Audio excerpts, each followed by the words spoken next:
Bueno, el día de ahora vamos a trabajar algo bastante curioso. Y el tema que vamos a compartir es método popular de investigación. ¿Por qué digo yo que es bien curioso? Me ha costado, mi palabra que me ha costado hallarle la forma a esta clase, ¿no? Porque una cosa es hablar de investigación y otro verlo como método popular. Entonces, para mí fue un quebradero de cabeza el poder estructurarlo. Sin embargo, pues, de que se puede, se puede. El conocimiento como hecho individual y colectivo. Si hablamos de investigación es para conformar un conocimiento. Pero partamos de la noción de qué es conocimiento.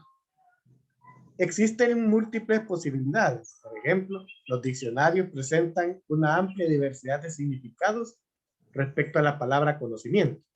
El primero, la simple enunciación que lo entiende como acción y efecto de conocer. Otro concepto, una concepción espiritual. Cada una de las aptitudes que tiene el alma de percibir por medio de determinados órganos corporales las impresiones de los objetos externos. ¿Qué implica esto? Que cada uno de nosotros comienza a formar conceptos o comienza a formar conocimiento en la medida en que logra conceptualizar. No sé si me explico. Cuando hablamos de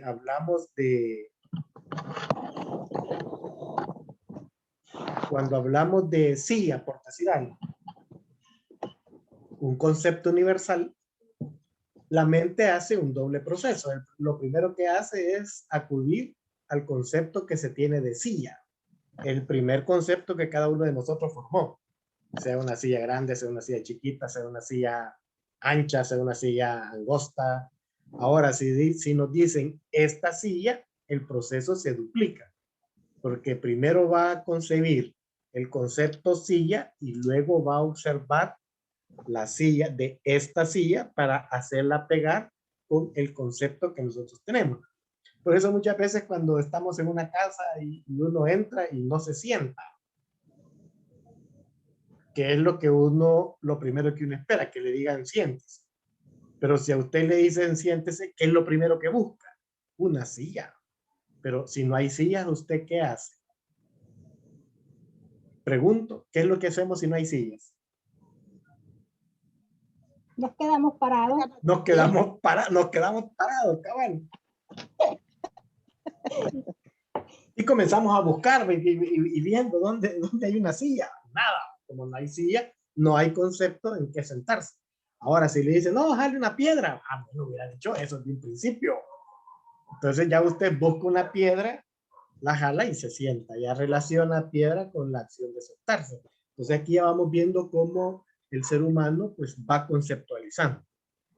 Y el tercer concepto o noción de conocimiento, una visión de orden cientifista, producto o resultado de ser instruido, el conjunto de cosas sobre las que se sabe o que están contenidas en la ciencia. Que a usted le dan un libro y le dicen, léalo y ahí va a sacar conocimiento. Y uno viene, lo lee, lo raya y ahí saca el conocimiento. En otros espacios se encuentran definiciones que permiten tomar el conocimiento en diversos sentidos. Primero, como creencia cierta y justificada.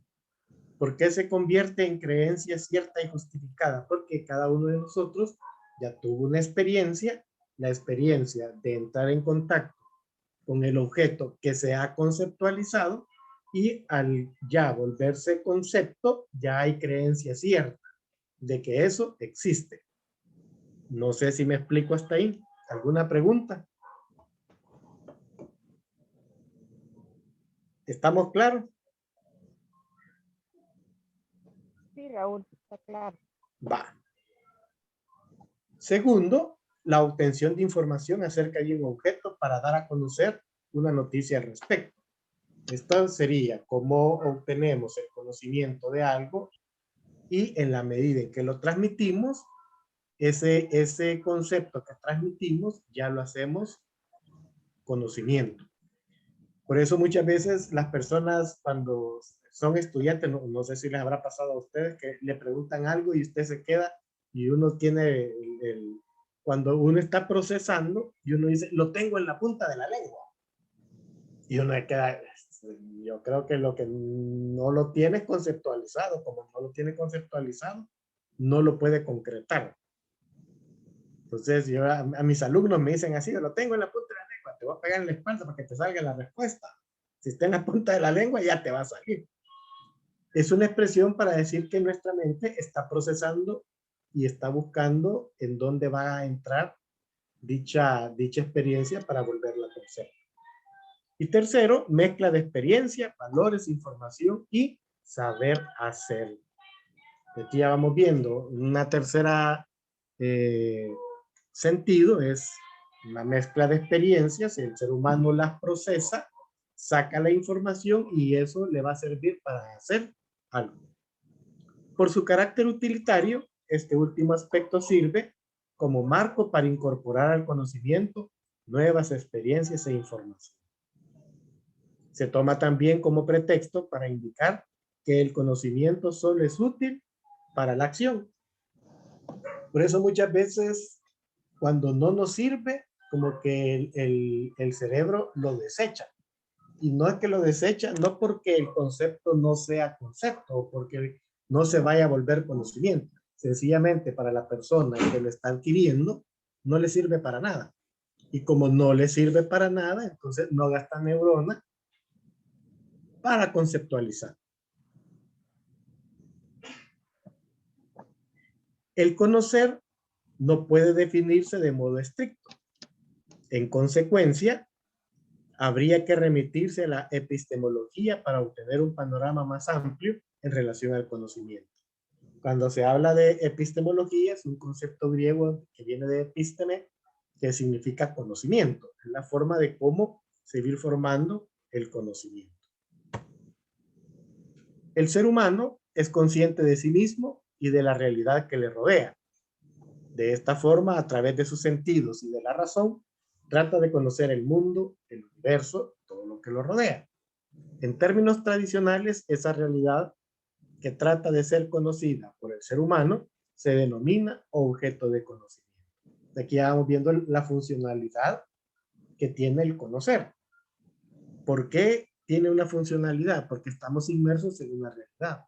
Y esa realidad, el ser humano, para poder desenvolverse como ser humano, necesita entenderla y conocerla.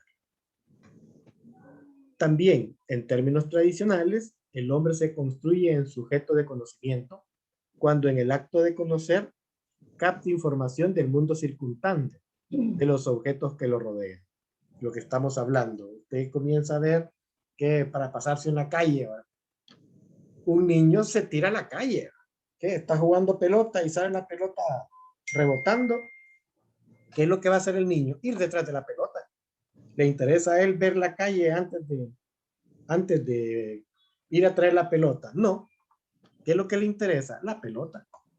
¿Por qué? Porque todavía el niño no ha conceptualizado que antes de cruzar una calle es necesario ver para ambos lados, especialmente aquí en El Salvador. Porque aquí en El Salvador, aunque las calles sean de un solo sentido, uno puede esperar aunque sea una moto del sentido contrario. Y la experiencia nos lleva a que usted se detiene en una calle y voltea a ver para ambos lados. Ahora bien, crear cualquier tipo de conocimiento implica una actividad o un proceso que culmina en una representación interna que el sujeto del conocimiento hace en su mente acerca del objeto conocido, pero no se limita a procesar o a transformar información. Posteriormente la codifica y la comunica. ¿Hasta cuándo se convierte en conocimiento verdadero? Cuando el ser humano la puede expresar a través de la comunicación, a través de la palabra. Así, el ser humano representa el conocimiento. ¿Alguna pregunta hasta ahí? ¿Estamos claros hasta ahí? Sí. ¿Sí? ¿Segura? Sí, está claro. Póngame un ejemplo.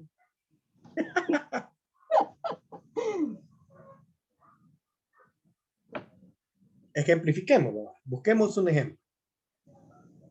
Voy a poner yo uno. Después cada uno va a poner un ejemplo. Va. Por ejemplo, un niño que molesta demasiado. Y el papá o la mamá siempre lo está salvequeando, siempre lo está amenazando y le está diciendo, si te portas mal, te va a llevar el bolo. Y el niño sigue molestando. Y el papá sigue insistiendo, mira, te va a llevar el bolo. Y el niño sigue molestando. ¿Por qué sigue molestando? Porque el niño no tiene el concepto de bolo.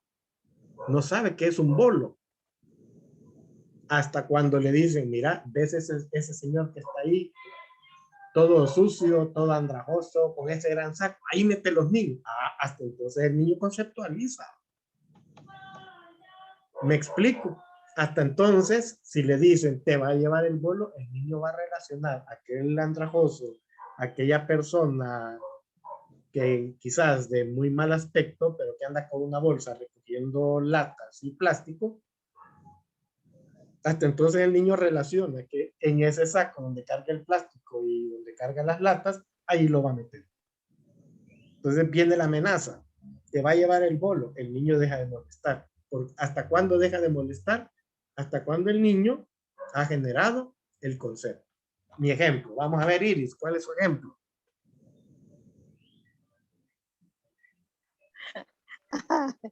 A la puchica. No sé si será bueno, pero como cuando nos metemos a la huelga, vea que yo vea siempre de huelguista. Y bueno, sabemos y conocemos la causa supuestamente, ¿verdad? Y nos decidimos hacerlo y nos fuimos a la lucha y bueno, ya estuvo. Pero ya hoy, como ya lo viví, ya vi lo que pasó. Ya vi que todo es como nos lo dicen también, ¿verdad? Ya hay un conocimiento, pienso, ¿verdad? Ya hay ya tenemos una experiencia. Ya hoy ya se piensa dos veces. Ya no lo hacemos impulsivamente, o tal vez no impulsivamente, pero ya se piensa dos veces.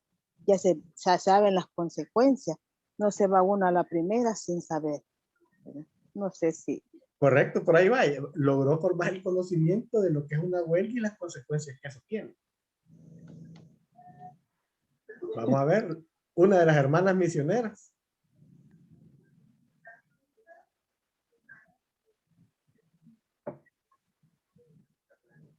Hermanas misioneras. Hola. Hola.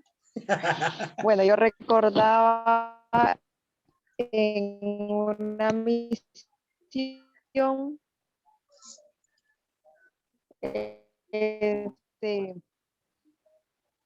recordaba en una misión a un sacerdote que llegó a hacer una misa. Se fue. Sí, va. Hola. Sí, siga. Ella es tuyo. Se escucha, Bye. démosle. Entonces, en esa misión, él en su predicación, nosotros habíamos andado toda la semana evangelizando de un lado para otro y conocíamos todas las casas de las personas, casas de adobe, ni siquiera de ladrillos, de manaca y suelo de tierra y muy pequeña, ¿verdad?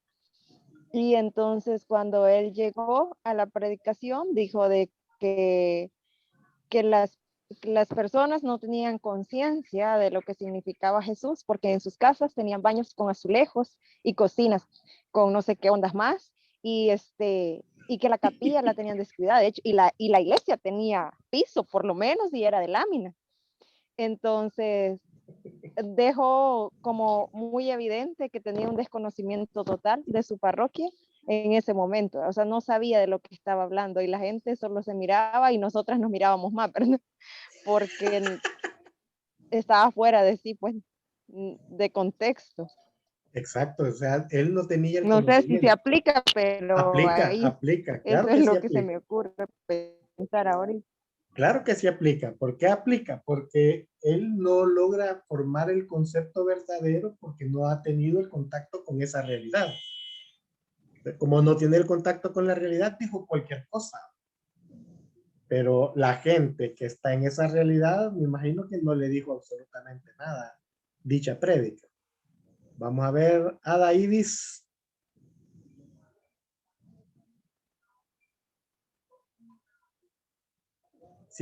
Si activa el micrófono porque no se le escucha. Poniéndome en contexto, entrando, y que me imagino que están hablando acerca de lo que es la conceptualización de la realidad, quizás, porque más o menos lo que estaban diciendo, eso entiendo, pero si Por me los dicen, les ejemplos. aplico, por los ejemplos, ¿verdad? Va. Porque realmente la experiencia de uno va formándose conceptos a medida que va experimentando, ¿verdad? Por lo que estaba diciendo la hermana. Y, por ejemplo, si nosotros aquí tenemos algo, a mí me daba risa en Jiquilisco, yo soy de allá del lado de Usulután, nosotros allá teníamos como paila, un guacal, Un ¿verdad? guacal, Pequeño, exacto. pequeño.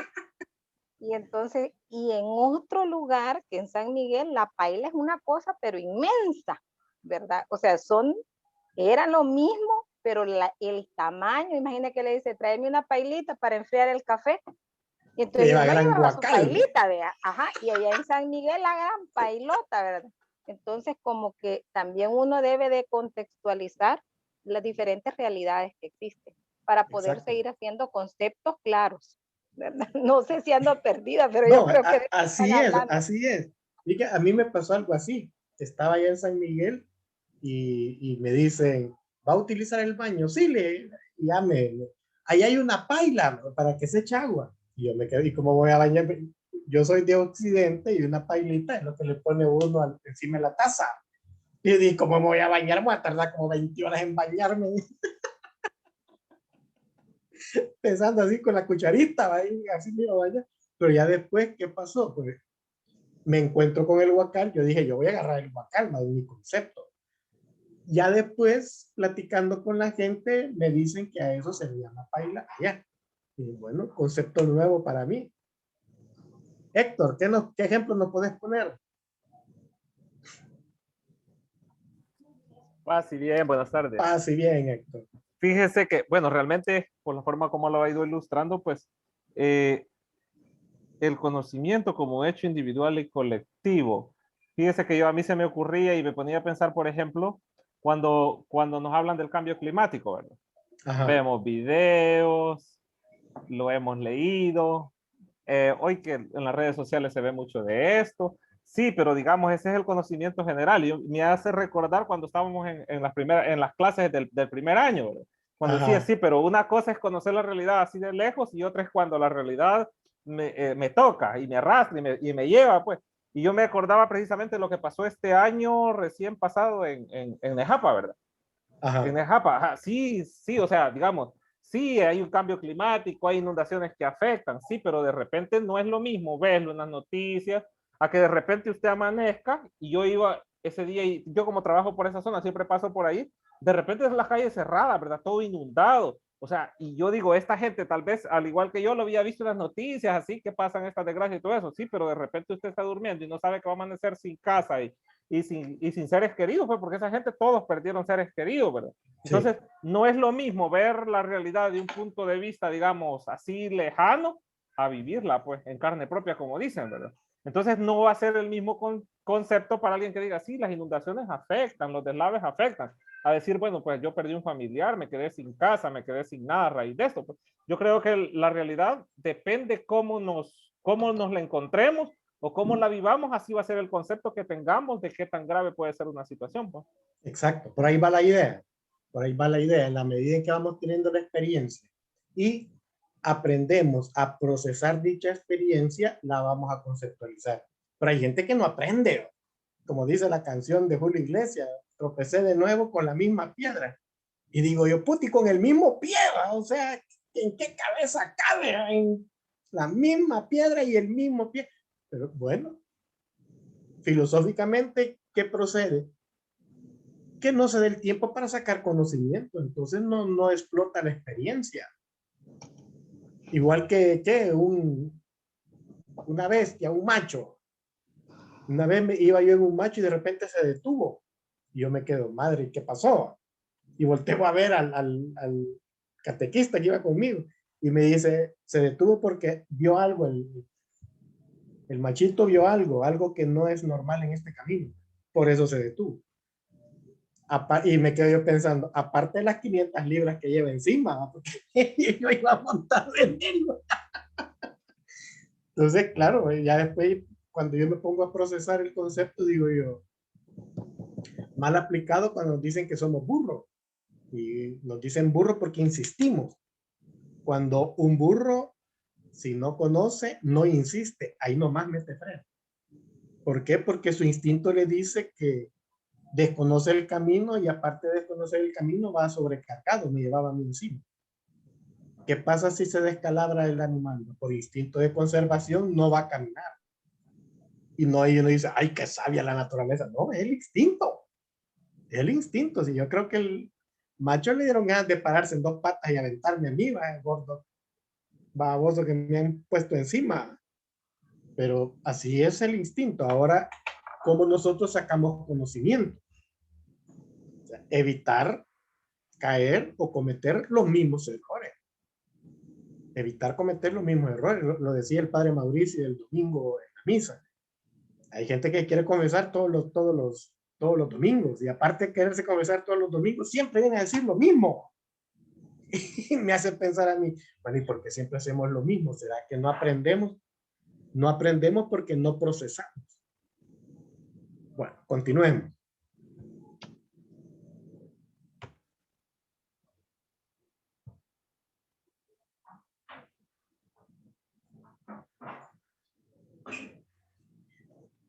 Cualquier tipo de conocimiento implica una actividad o un proceso que culmina en una representación interna que el sujeto del conocimiento hace en su mente.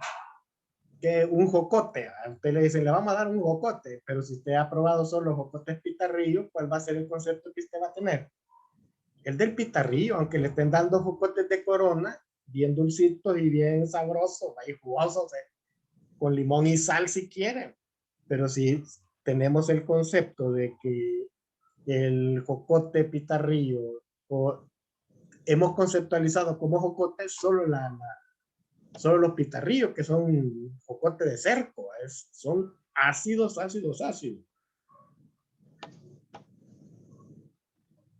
Pero no se limita a procesar o transformar la información. Posteriormente la codifica y luego la comunica. Así el ser humano representa el conocimiento.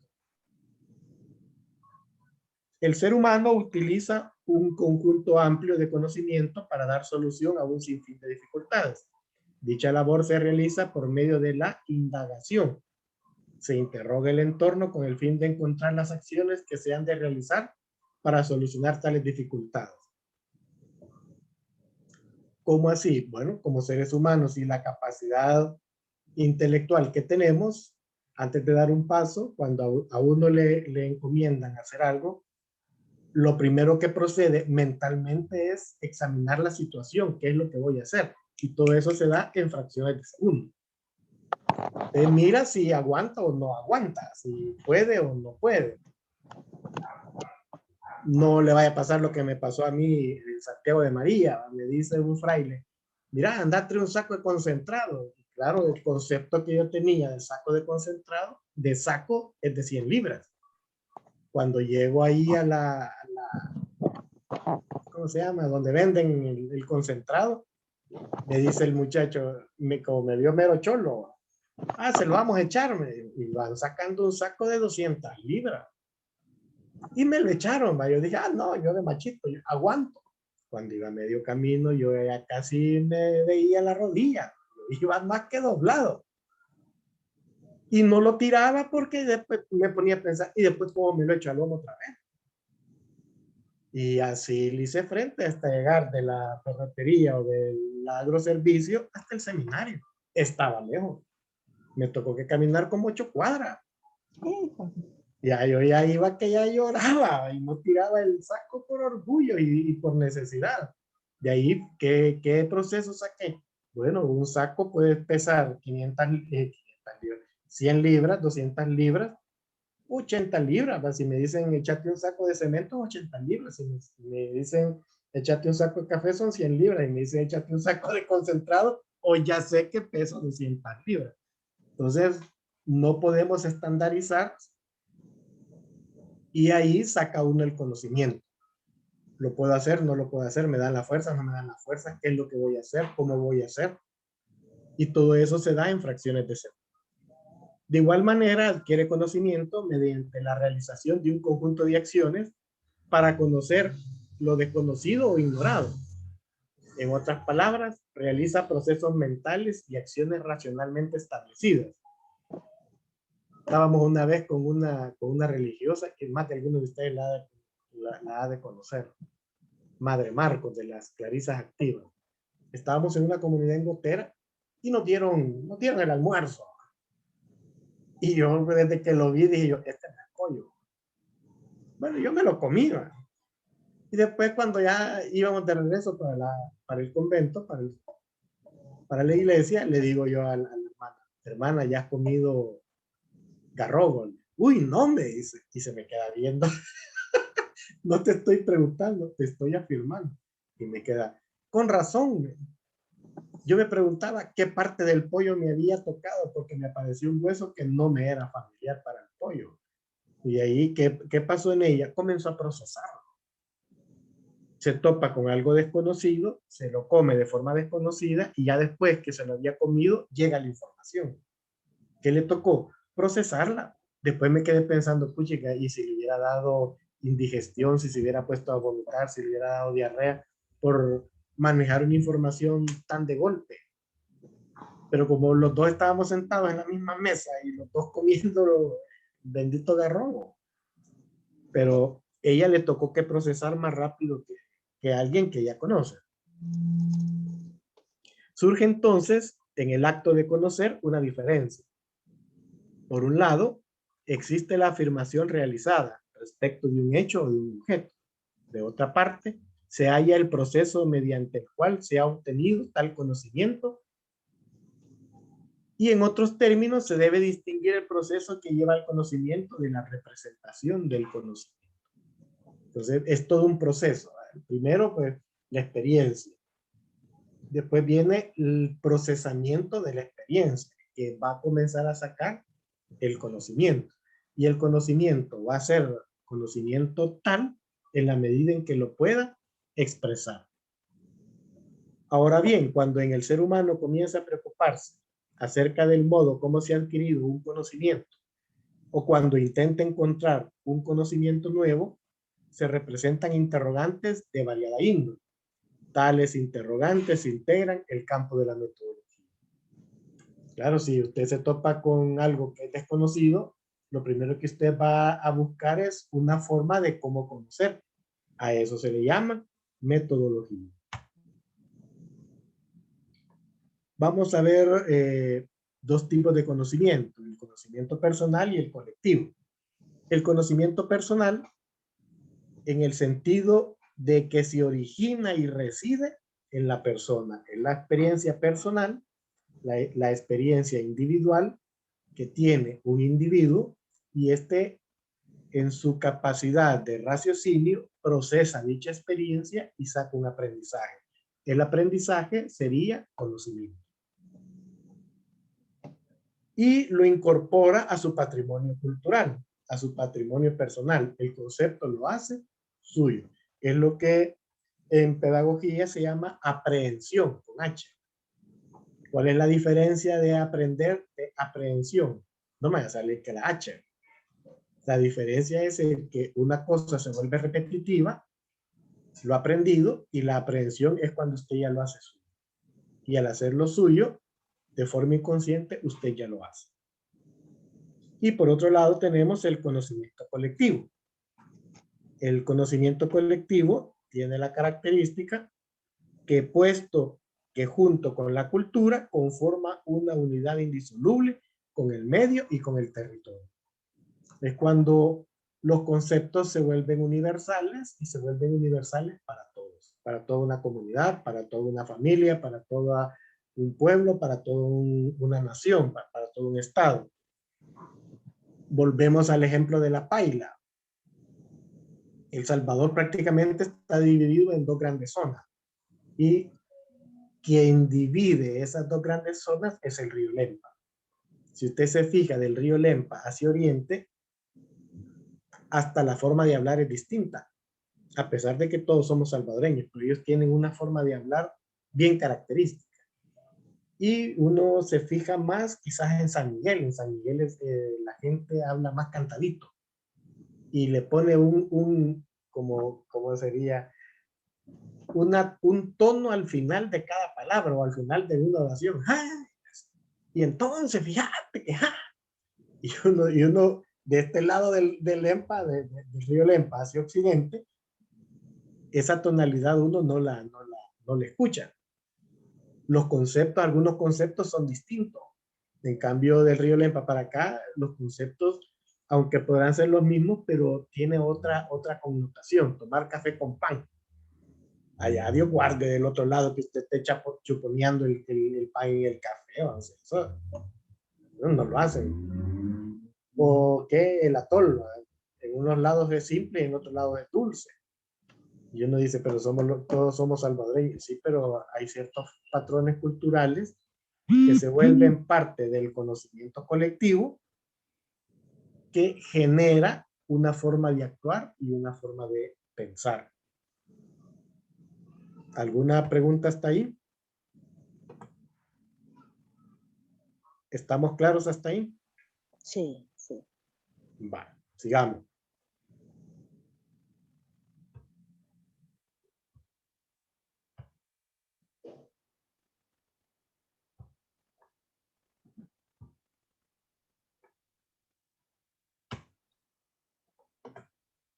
Y tenemos también el conocimiento popular.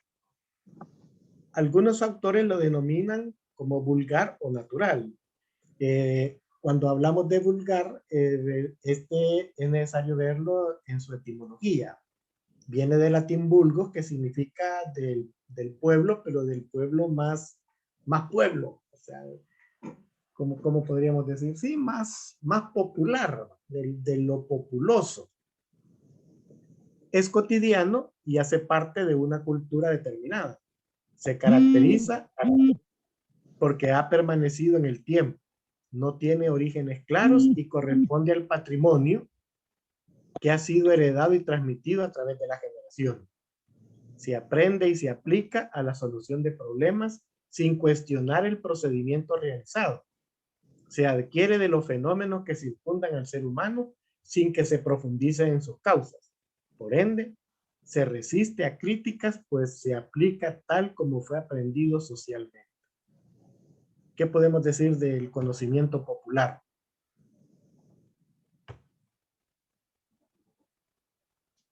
Es que así se hace. Es que mi abuelita así lo hacía. Y si usted le pregunta por un argumento, no hay argumento. Sencillamente así se hacía. ¿Y qué es lo esencial? Que daba resultado.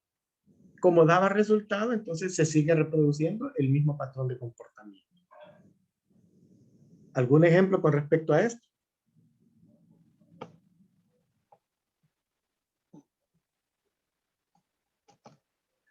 Ibis, se activa el teléfono, el audio. El audio.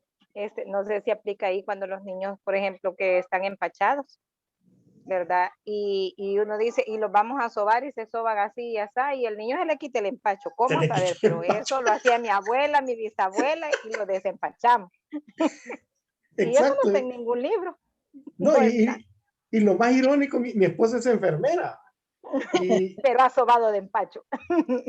No ha sobado, pero sí ha llevado a mis dos hijos, a los dos los llevó. Y yo me quedo, puchica, y es enfermera y me dice, si usted no cree, no vaya. Entonces yo solo la llevaba y me quedaba en el carro, me voy a quedar cuidando. ¿Va? Pero en el fondo yo sé que sí. Yo sé que sí. Y hablábamos con un de estos que miran en las cuestiones del estómago, ¿cómo se llama? Bueno, con un especialista. Y el especialista, Gastroenterólogo. un gastro, exacto.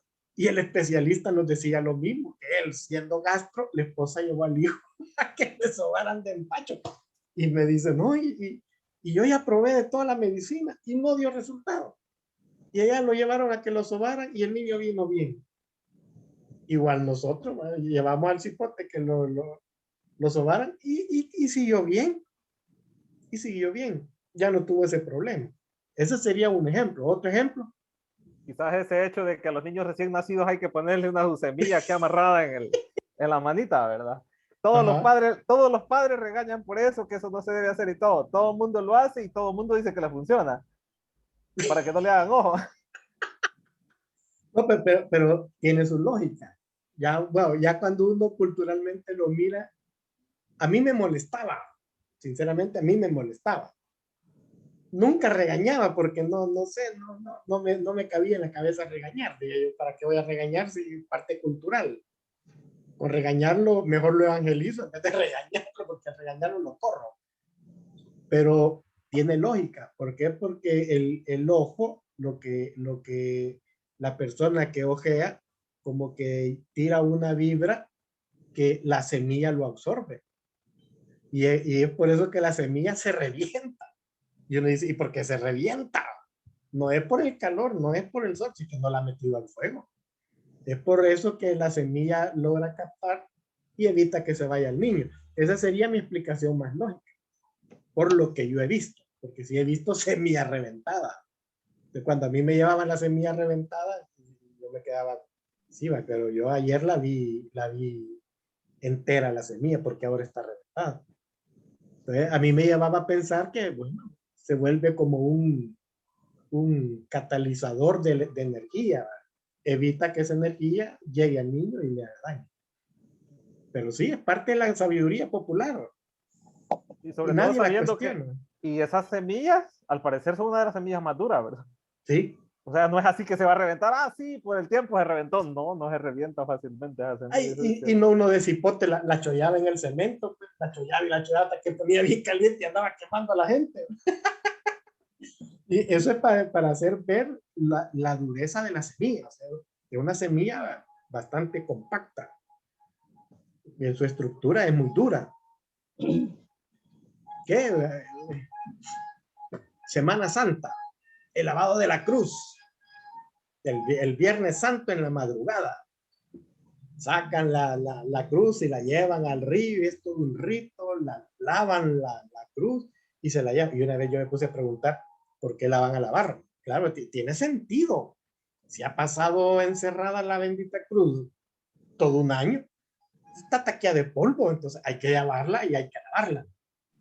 Pero a saber a quién se le ocurrió volverla un rito y se vuelve sacro. Y Dios guarde que no lo hagan. Y había gente que iba al río y agarraba el agua que salía de la cruz. Y yo me quedaba, y se la va a tomar. Es que es agua bendita. Y yo, agua bendita la que voy a dar yo el sábado. Que no está agua. Pero es la gente. Es la gente. En Estanzuela estábamos una vez, un Viernes Santo, y habían tapizado la cruz con hojas de tempisque. Bonita la cruz, y solo porque no había celulares para tomarle una foto o tomar un video. El centro del descendimiento no era el rito como tal, sino que al final la gente iba a besar la cruz y arrancaba hojas de tempisque. Y el problema era los últimos, que las hojas de tempisque ya estaban hasta arriba. ¿Cómo hacían para alcanzar la bendita hoja? Y se armó un pleito por esas benditas hojas, que casi paramos nosotros el famoso Viernes Santo. Y nos dice, no, padre, no lo vaya a hacer, por esas hojas hasta muertos han habido. Y le digo yo al otro fraile, ni nos metamos, ahí que vean qué hacen con sus hojas. Después nos explicaron, es que cuando hay tormentas y usted quema un pedacito de hoja, la tormenta se va. No, es parte de su fe, es parte de su creencia. Que tenga consistencia científica, no la tiene. Sin embargo, él lo hace y le da resultado. La tormenta ya no cae con la fuerza del caso. Continuemos.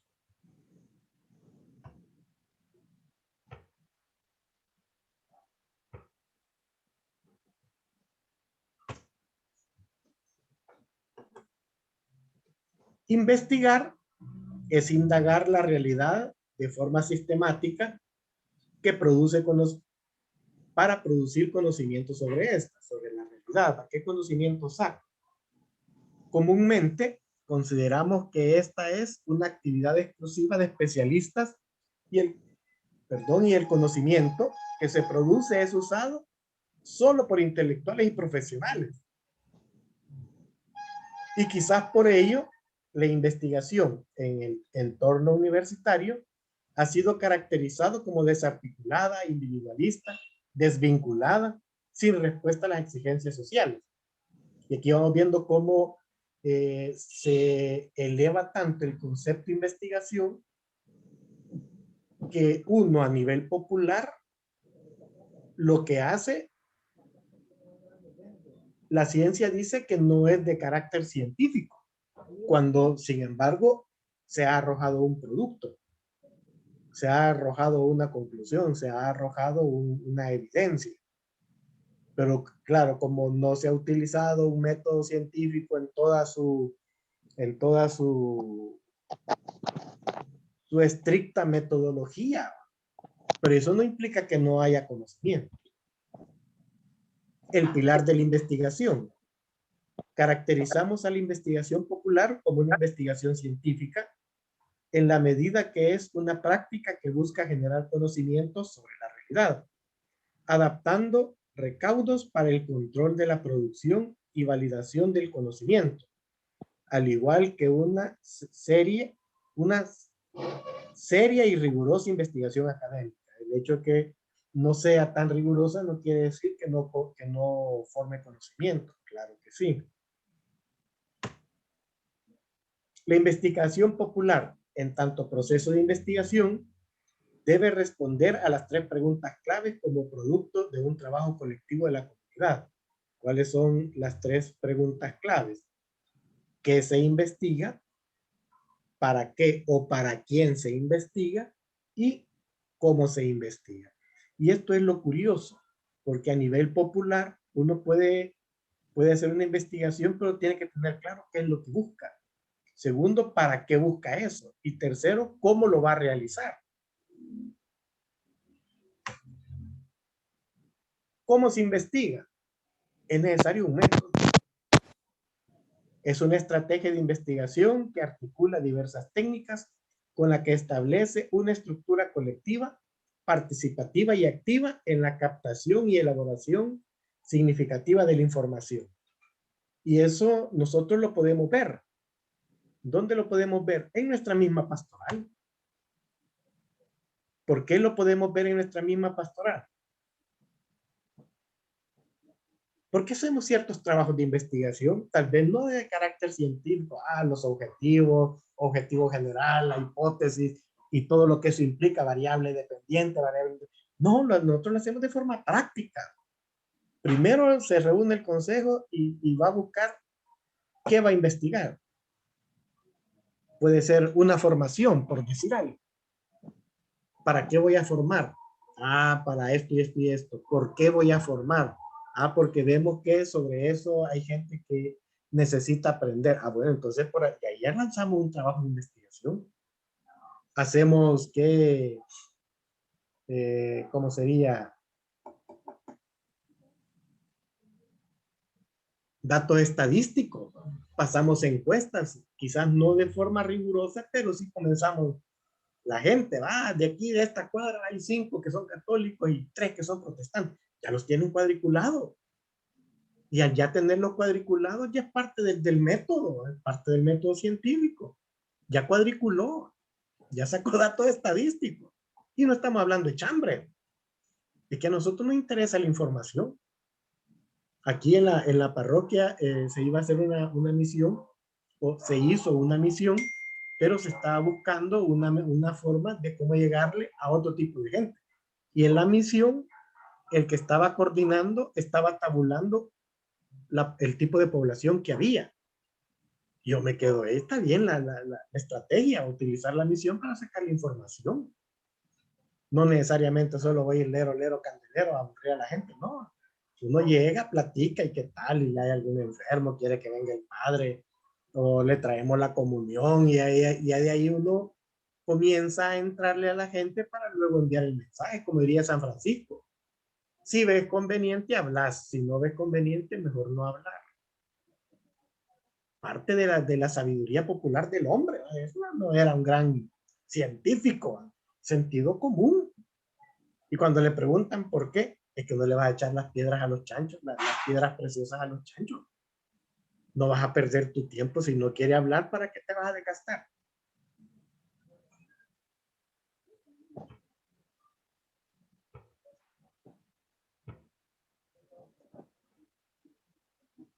Yo ponía 9 pasos como un pequeño guión, como parte del método de investigación popular, que he puesto en el lado izquierdo cómo se llama a nivel científico, y en el lado derecho lo he elaborado en forma de pregunta, y eso nos ayuda. ¿Cómo podríamos elaborar un guión? ¿Por qué y para qué se realiza una investigación? ¿Por qué y para qué vamos a hacer eso? Eso es lo que en metodología de la investigación se llama justificación. Segundo, ¿qué realidad me interesa investigar? Primero es por qué y luego qué. En la metodología de investigación, este es el planteamiento del problema. Tercero, ¿qué parte de esa realidad deseo investigar? Porque es demasiado grande. Entonces, es necesario que yo delimite. Eso se llama objetivo de estudio. 4, ¿qué cuestiones me interesa de esa parte de la realidad? No voy a estudiar la globalidad porque entonces no termino. Sin embargo, yo lo voy seccionando. Eso se llama preguntas de investigación. ¿Qué debo hacer para desarrollar la investigación? ¿Qué debo hacer para desarrollar todo lo que yo pretendo hacer? Eso es el objetivo. ¿En qué me apoyo para estudiar esta realidad? La fundamentación teórica. Comienzo a investigar qué es lo que se ha escrito con respecto a lo que yo quiero investigar. ¿Quiénes van a formar parte de la realidad que investigo? De entre ellos, ¿quiénes serían mis informantes? Población y muestra. Y por último, ¿cómo se organiza toda la investigación? Ese es el diseño. Entonces aquí vamos viendo que a nivel popular podemos quedarnos con las preguntas, y esto nos ayuda hasta en la pastoral. Cuando vamos a planificar una misión, ahí hacemos un pequeño trabajo de investigación popular. No nos lanzamos así nomás a diestra y siniestra. Ay, vamos a ver qué sale, a ver lo que inspira el espíritu. No, es que es necesario planificar, elaborar un pequeño guión. ¿Qué técnicas se pueden utilizar? Yo he puesto 4, si no me equivoco. La primera, la observación. Esta es una técnica que consiste en observar atentamente el fenómeno hecho un caso, tomar información y registrarla para su posterior análisis. Usted va a investigar el comportamiento de una comunidad, usted va a la comunidad. Usted va, pongo un ejemplo, usted quiere información de una comunidad, vaya a tomarse una gaseosa a una tienda. Esos son los puntos de información. Ahí llega la gente y platica. Vaya a comprar tortillas y preste atención. Esos son los centros de información. Ahí mueven la información. Y no necesita usted andar preguntando. No, sencillamente solo observa y escucha. Y va tomando nota y va amarrando cabo. La observación es un elemento fundamental de todo proceso de investigación. En ella se apoya el investigador para obtener el mayor número de datos. ¿Alguna pregunta con la técnica de observación?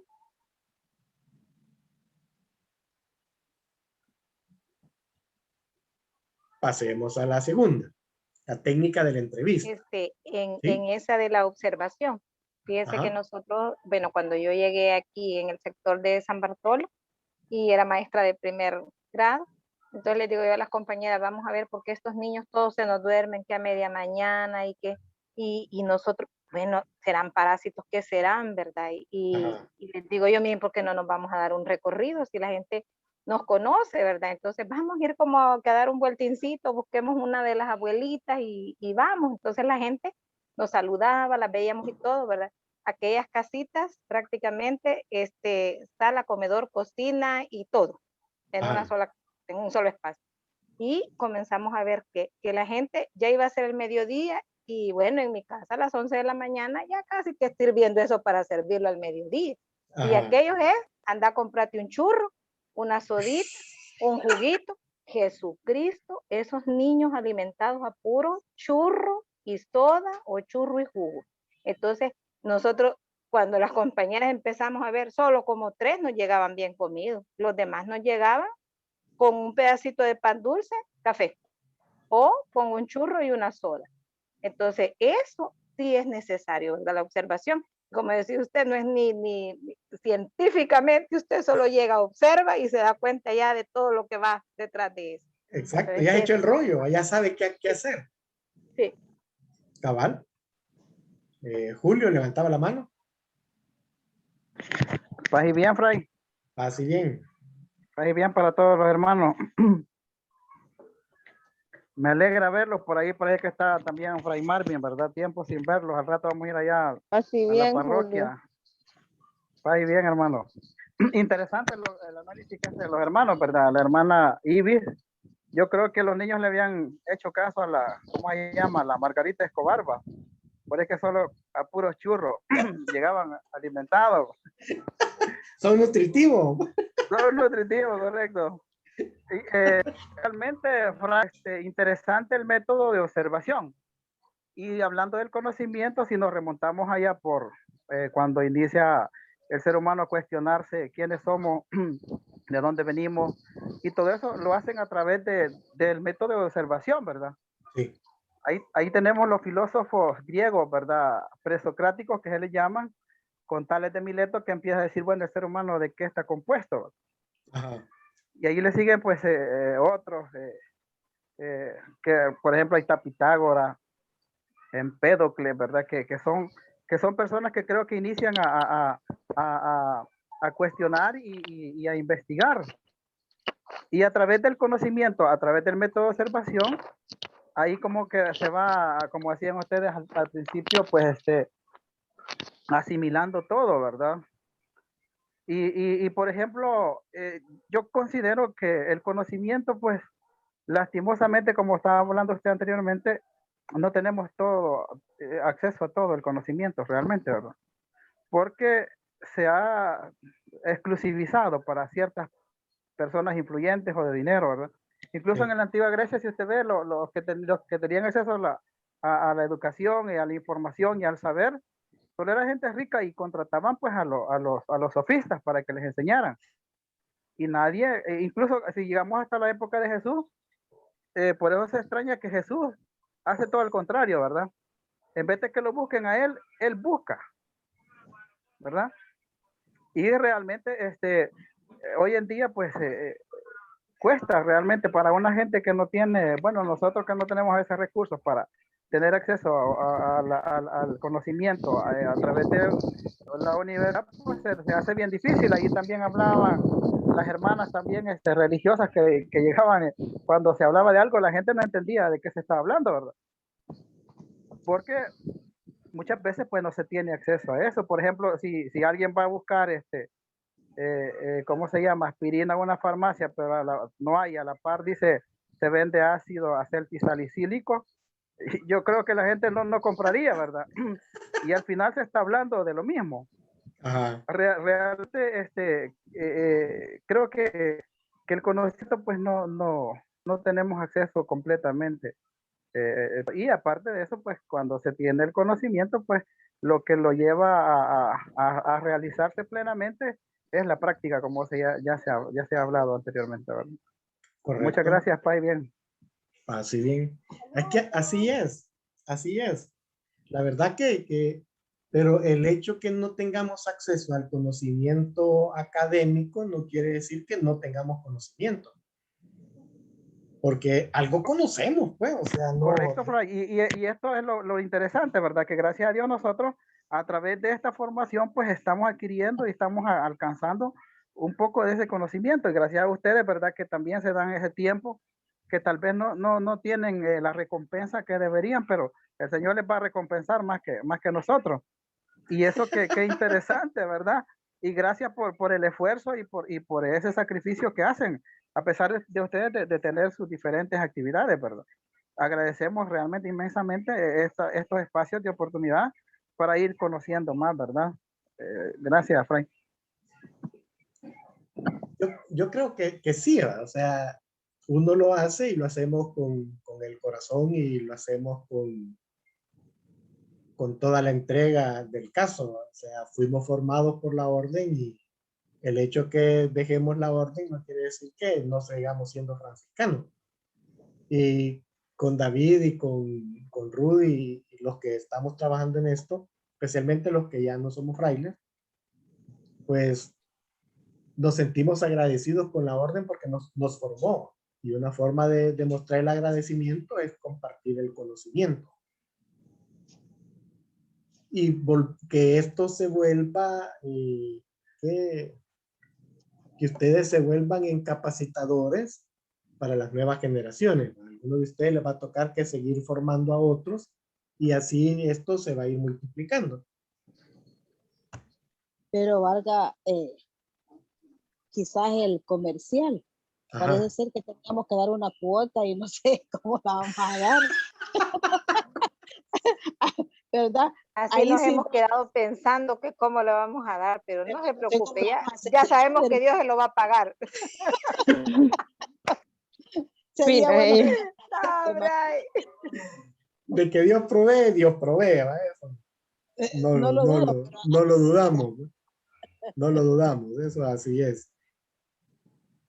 Queremos escuchar a Fray Marvin. No lo hemos escuchado desde que bueno, de las dos sesiones, ¿verdad? Fray Marvin. Está dormido igual que la nena. Fray Marvin.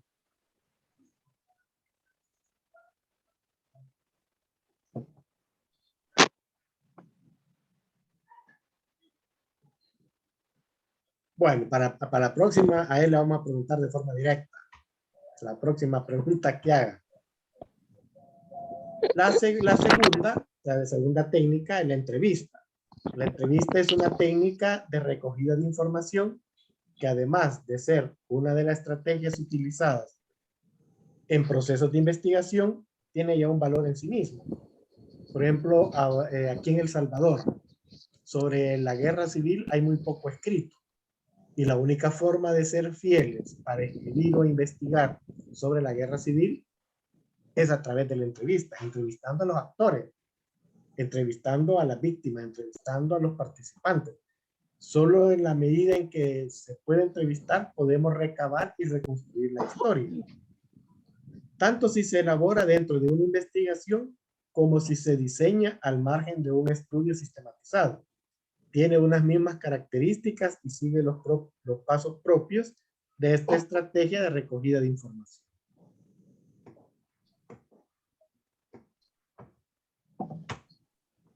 Y dos técnicas más. La técnica del FODA, yo creo que esta es bastante conocida, es el de las fortalezas, oportunidades. Ajá. María. María, ¿estás ahí? ¿Qué pasó con María? María. Perdón, Raúl, es que aquí viene un tormentón que Dios no quiera y necesito que me entre en la ropa. Ah, yo veo las horas de Tempique. Hubiera dicho, María, la ropa.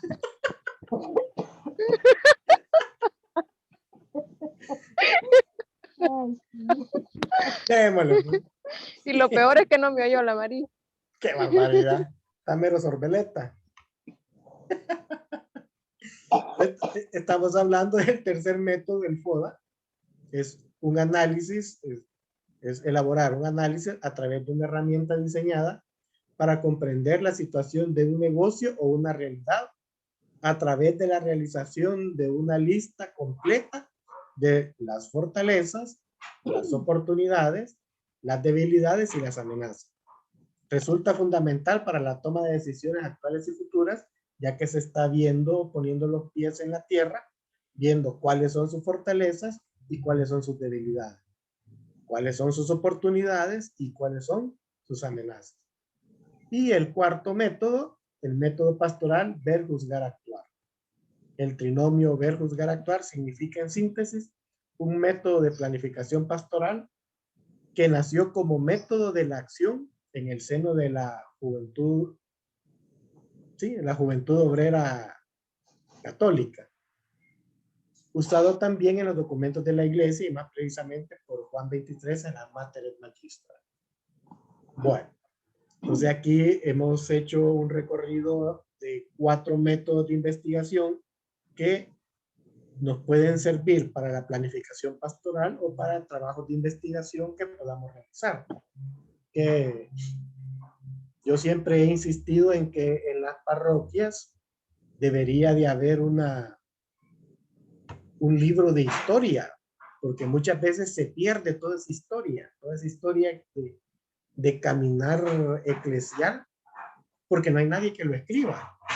Entonces decimos, eso que lo haga el padre, eso que lo haga la religiosa, eso que lo haga los estudiados, no, pero los estudiados muchas veces no son muy dados a la iglesia. Eso nos toca a nosotros, los agentes de pastoral. Y la mejor forma de hacerlo es la observación y la entrevista. Es necesario comenzar a entrevistar.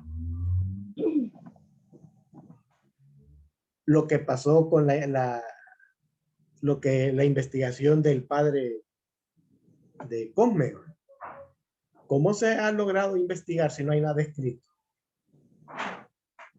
La entrevista. El investigador se ha movido y ha comenzado a entrevistar para sacar la información. Luego la va constatando con las pocas cosas que hay por escrito. El libro de crónicas de la parroquia, el libro de actas, el libro de bautizo, por ahí uno va poniendo las fechas, los libros de matrimonio. Entonces a mí me dicen que en tal fecha el padre fue a tal comunidad, yo puedo verificar en el libro de bautizo, en el libro de matrimonio. O que el ejército hizo tal cosa, entonces yo me voy al libro de crónicas, allí el padre tuvo que haber escrito, algo tuvo que haber escrito. Entonces ahí vamos viendo cómo se vuelve necesario estos métodos de investigación que yo le llamaría métodos populares de investigación. ¿Algún comentario o alguna pregunta? Fray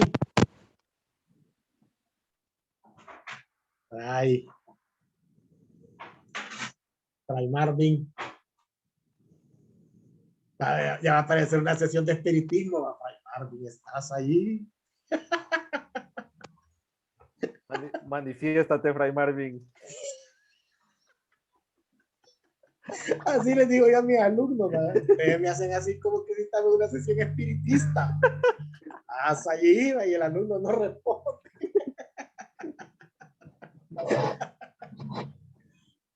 Bueno, ¿algún comentario con respecto a esto? ¿O alguna propuesta que quieran hacer? Hagamos un trabajo de investigación, sería curioso. Nosotros dentro de la Orden Franciscana Seglar hay muchas fraternidades que por no llevar la crónica de su nacimiento de la fraternidad han tenido problemas. A mí por lo menos han habido fraternidades que me han llamado y le digo yo, bueno, como no tienen libros, tienen que irse a buscar la persona más ancianita que entró a la orden. Y a ella platíquele, pregúntele qué fue, cómo nació, cuántos hermanos había, y grábenle y tómenle una foto para que haya un testimonio que sí nació la orden. Entonces, eso es lo que, vaya, ahorita pues varias fraternidades que me llaman, eso les digo, ¿verdad? Para que así ellos vayan siguiendo conozcan pues cómo nació la orden y quiénes fueron los primeros franciscanos, porque ahora la juventud franciscana que está ha sido gracias a los primeros franciscanos que estuvieron, ¿verdad? Exacto. Exacto. Es muy importante lo que usted está diciendo, eso es muy importante. Lastimosamente que no todos nos preocupamos por hacer eso. Pero si es necesario llevarlo a la ¿cómo sería? a la Junta Nacional, ¿no? Ajá. a la Junta- de que se vayan haciendo los libros de crónicas de cada fraternidad. Sí, pero hay fraternidades que, como va dice, aquí nadie puede leer, aquí nadie, no pueden escribir, pero aunque sea poquito, les digo yo a alguien, un nieto, qué sé yo, pero como también a veces somos un poco cómodos en las cosas, porque de veramente le voy a decir, los católicos somos bastante cómodos. Sí. ¿Verdad? Entonces, toda esa de verdad. Y eso es lo que ha sucedido en la orden ahorita, que hay muchas fraternidades que están buscando y no lo encuentran porque no hayan cómo hacer. Yo creo que por ahí debería de ir la cuestión de cómo se va sistematizando. Ahora tenemos la ventaja de los dispositivos móviles. Si no puede escribir, que lo grabe, que lleve el celular y que lo grabe. Y luego que lo pasen a una memoria externa. Y alguien puede hacer el favor de sistematizar. Ya resultaría más fácil porque ya hay una evidencia que sería la grabación. Así es. Pero si no, es lo que yo le digo a los frailes. Se están muriendo los frailes de la época del 60, 70 y 80 y no hay nada escrito. Y muchos frailes trabajaron y lo hicieron muy bien. Sin embargo, los estamos perdiendo. Por ejemplo, nosotros aquí en la orden seglar, aquí en El Salvador tiene 92 años de haber nacido. Ajá. Y vaya, ¿por qué yo me doy cuenta y cuántos hermanos damos cuenta? Porque hemos visto la historia, ¿verdad? Hemos visto la historia que los primeros franciscanos escribían, aunque las letritas ya casi no se ven, pero allí escribían. Es bien importante, ¿verdad? La historia de la vida franciscana, ¿verdad? Y sí. Bueno, en una parte, ¿verdad? Ya uno pues que está un poco mayor se da cuenta. Digo un poco mayor porque ya tengo ya 42 años de ser profesa. Y cuando vine todavía aquí a El Salvador, pues todavía pues yo conocí a algunos franciscanos ya viejitos de los primeros, ¿verdad? Entonces es algo que uno se llena de orgullo en ver pues que hoy se saca eso y saber cuánto tiene la orden de estar aquí en El Salvador. De haber nacido aquí en El Salvador. Correcto, no, y es necesario irlo sistematizando. Así es. Fray Marvin. Ahí viene el agua. Ahí viene el agua. Paje bien. Ya apareció Fray. Paje bien.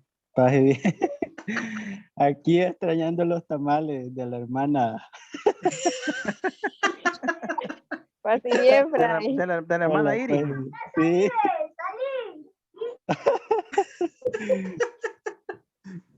Me acordé del chiste de la ropa que la señora estaba rezándole y bendita entre las mujeres, bicho vas a dormir chulón, le dije dentro de la ropa.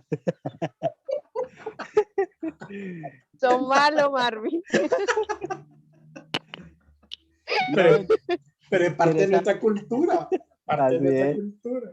Así es. No, interesante el tema de saber todos estos puntos y pasos para dar una investigación, y la verdad que a mí me tocó un lugar que de misión en Semana Santa y bien complicado porque hay bastante división, ¿va? Y bueno, ¿y qué hacer ahí, va?